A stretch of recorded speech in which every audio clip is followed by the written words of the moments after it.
Hello and welcome to This Explainer. Today we're focusing squarely on Module 6 of the EU GMP Annex 1 training.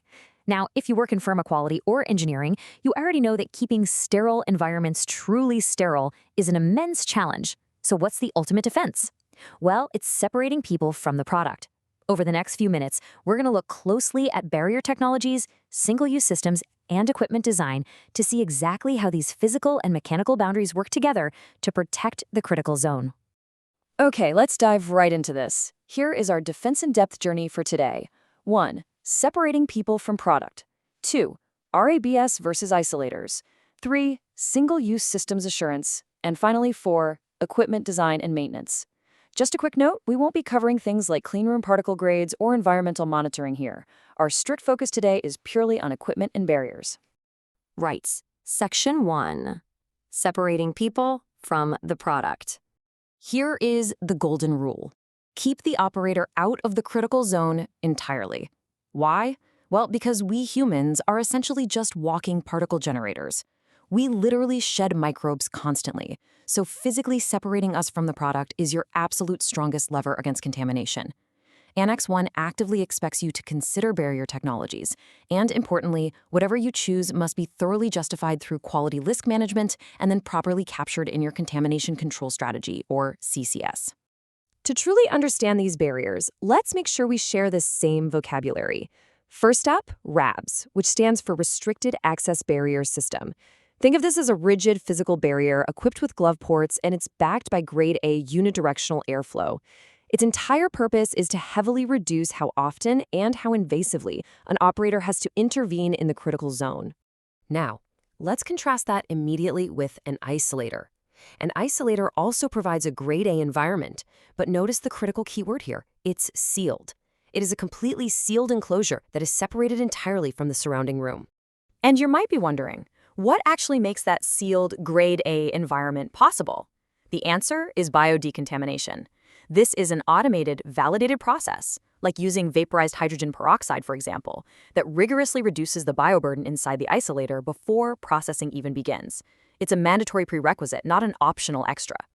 That shared vocabulary leads us perfectly into Section 2, RABs versus isolators. So, both of these technologies offer high separation, but they sit in very different environments. A RABS requires a grade B background cleanroom simply because it isn't completely sealed. Isolators, on the other hand, offer much greater physical separation. Because they're sealed and biodecontaminated, they can actually sit in a lower grade background. But, and here is a vital compliance takeaway for you, that lower grade is only acceptable if it's fully justified by your CCS. Now, despite those background differences, RABs and isolators share some highly critical controls. The integrity of the barrier is absolutely everything. You must have rigorous glove integrity testing, highly controlled transfer systems to move materials in and out without breaking that grade A environment, and constant monitoring of leak and pressure controls. Basically, if any of these fail, the whole shebang fails. Let's pause for a quick knowledge check based on what we've just discussed. What is a key difference between an isolator and a RABS? Take a second to think about the physical design and the actual room they sit in. Got it? The answer is the seal and the decontamination.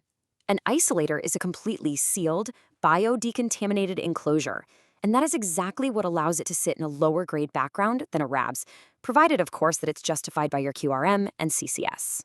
Okay, moving right along to the material boundary. Section 3, Single-Use Systems Assurance.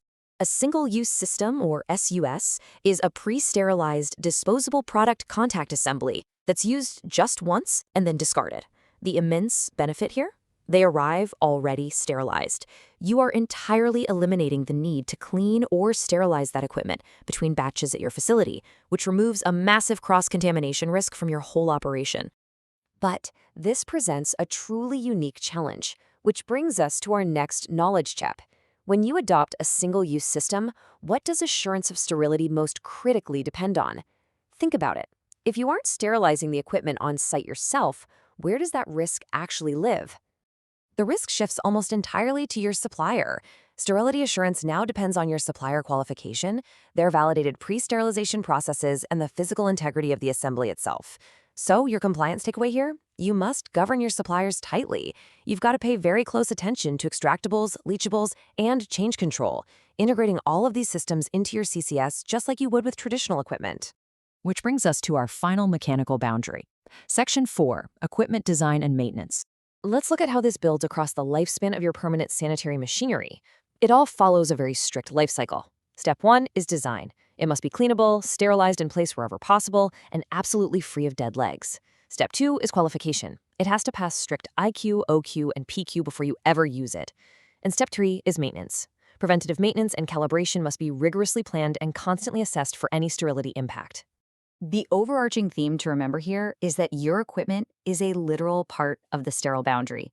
You have to design it to be cleaned and maintain its qualified state over its entire functional life. If you need to make any changes, actually even minor ones, they must pass through formal change control and be thoroughly reviewed against your contamination control strategy. Well, we've covered a lot of ground today, from keeping operators entirely out of the critical zone to tightly governing your single-use suppliers. I want to leave you with a provocative question to consider for your own facility. Are your barrier technologies and single-use supplier controls truly inspection-ready within your contamination control strategy? Take a hard look at your current systems and ask yourself if they really meet the robust standards of Annex 1. Thank you so much for joining me for this explainer, and I hope you can immediately apply this practical guidance to your own sterile processing operations.